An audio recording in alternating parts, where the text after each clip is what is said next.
hello नमस्ते नमस्ते हामी भर्खरै साइप्रसको लिमासोल मलस स्थित हैन मलसबाट हाम्रो पहिलो यात्रा साइक्लिङ हुँदैछ हाम्रो मलसको मुटुबाट हामी चाहिँ साइक्लिङ गर्दै आजको यात्रा हाम्रो चाहिँ यहाँबाट जर्मसेया हुँदै माथि धेरै राम्रो राम्रो ठाउँहरुमा हामी भिजिट गर्दै छौं तपाईहरुले हेरेर साथ दिनुहुन्छ भन्ने पक्कै पनि आशा छ हाम्रो है एकदमै मनमुटु नेपाललाई साथमा लिएर नेपाल झण्डालाई लिएर हामी चाहिँ हिँड्दै छौं आत्मविश्वास पनि भन्छ यो हाम्रो लागि एउटा ठूलो विश्वास हो धन्यवाद सेभ अर्जुन साथ र सपोर्टको लागि सो गाइस किप कन्टिन्यू हेर्दै गर्नु होला हामी चाहिँ तपाईलाई मनोरञ्जन दिने चाहिँ पक्कै पनि बाचाका छ हामी अघि बढ्दै छौं है त बाइ बाइ ल हाम्रो यात्रा चाहिँ लगभग तयारीमा छ सेफहरु कोही निस्किसक्नु भएको छ कसैले चाहिँ अझै पनि रजिस्टर गर्दै हुनुहुन्छ हामी चाहिँ तपाईलाई यो क्लिपहरु पक्कै पनि देखाउने छौं यहाँका रमणीय ठाउँहरु पनि देखाउने छौं आशा छ तपाईहरुले इन्जोय गर्नुहुन्छ किप वाचिङ हजुर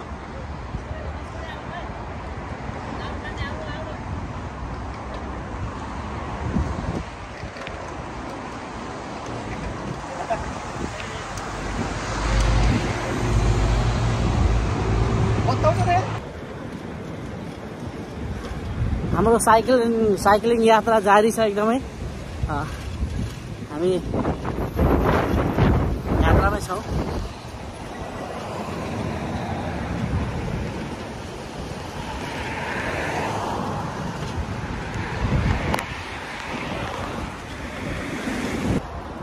हामी सानो विश्राममा छौं यति बेला साथमा एकजना साथीलाई फेरि साइकलको अभाव भएको कारणले फेरि अर्को साइकललाई पनि हामी रजिस्टर गर्दैछौँ अब यसपछि फेरि हाम्रो ठुलो जमुटोले यो तर्फ यतातिर हामी लम्किँदैछौँ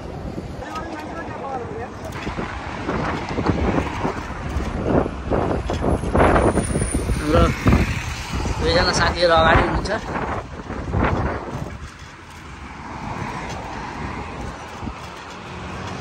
हजुर त्यो कटिसक्यो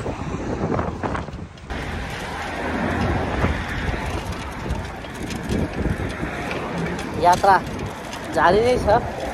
यात्रामै छौँ यति बेला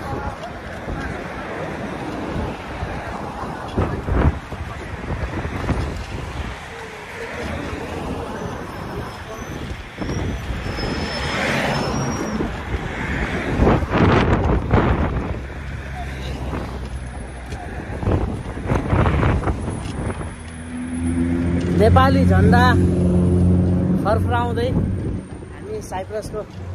लिमासोलमा हिँड्ने क्रममा छौँ गर्व लाग्छ नेपाली झण्डालाई आत्मसाक्षी राखेर यात्रा गर्दै गर्दाखेरि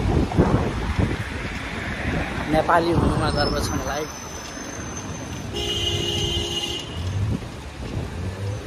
मेरो देश नेपाल सबैभन्दा प्यारो छ मेरो देश नेपाल सबैभन्दा धेरै प्यारो छ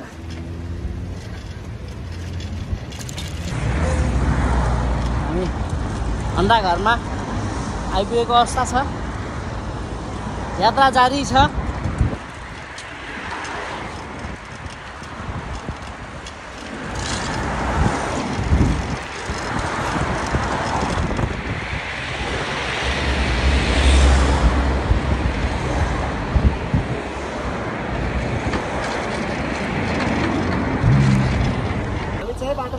छोटो ट्रेकमा छौँ अहिले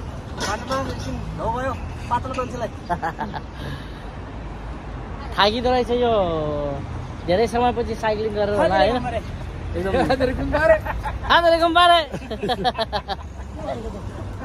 पाण्डेबो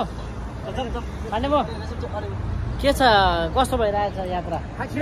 थकित छ तर पनि फेरि आज यो बालापनमा साइकलै चलाएर हिँडेको होइन आज यहाँ आएर पनि त्यो चिज गरिरहेछ जस रमाइलो लागेछ कहाँ हो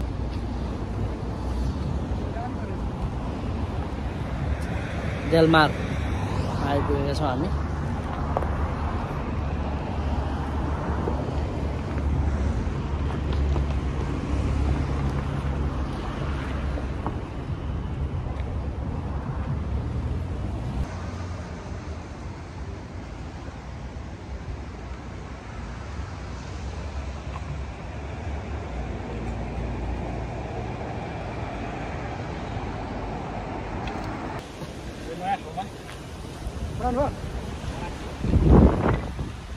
फेरि पनि हाम्रो यो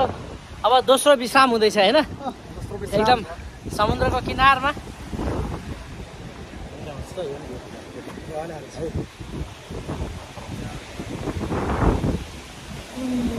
अब हाम्रो नेपालको सान फरफरिँदैछ ल ल यसरी हाम्रो साइकल पल्टिएको अवस्था त्यति जोड हावा छ हेर्न सक्छ मेरो देश नेपाल जय देश जब यो झन्डा काखमा लिएर हिँडिन्छ साँच्चीको गर्वान फिल हुन्छ नि सेफ होइन आफ्नै मातृभूमिमा जस्तो लाग्छ है यति माया तर पनि यो माया हुँदाहुँदै पनि देश छोडेर आउनुपर्ने यो कतिसम्मको विडम्बना सायद हामी नेपाली होइन यो हाम्रो बाध्यता पनि भयो र देशको अवस्थाले गर्दाखेरि पनि यदि शान्तिसँग झन्डा फरफराउनु छ भने तपाईँ हामी जस्तै यसरी नै आएर शान्त स्वभावमा झन्डा फरफराउनु भयो भने पक्कै पनि नेपालको जय जय हुनेछ भन्ने मलाई लाग्छ के गर्छ सेफ एकदमै आन्दोलनमा हुमेर तपाईँको गोली गलौज खाएर पिटाइ खाएर वा कसैलाई पिटेर हिँड्नुभन्दा कर्म गर्नुहोस् नेपालको शानलाई गर्वमान मानेर हिँड्नुहोस् त्यो नै हाम्रो लागि हामी नेपालको लागि बेस्ट हुनेछ होइन जय नेपाल जय नेपाल सुन्दर शान्त विशाल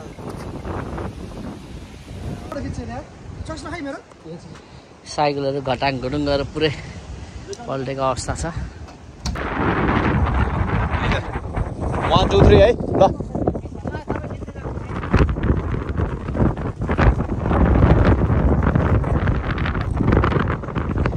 मेरो देश मलाई लाग्छ प्यारो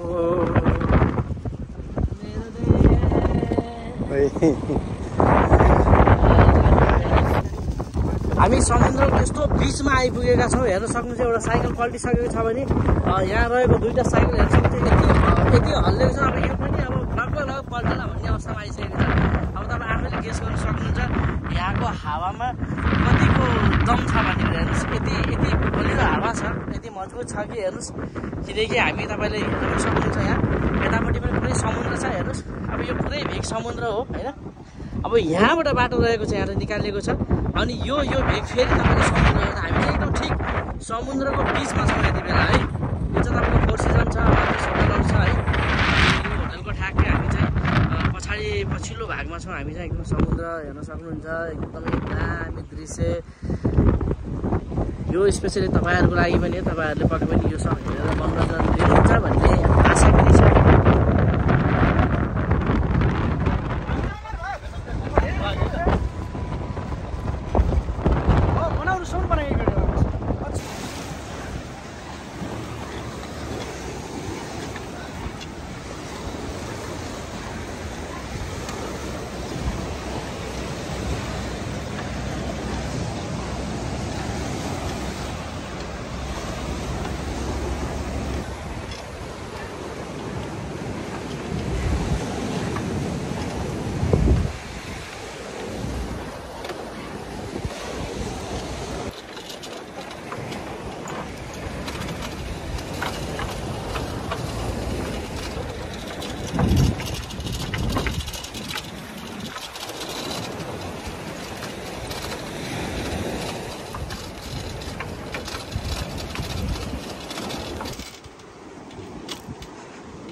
आजको यात्रा यहाँसम्म मात्रै हो अब यहाँबाट हामी चाहिँ फर्किने क्रममा छौँ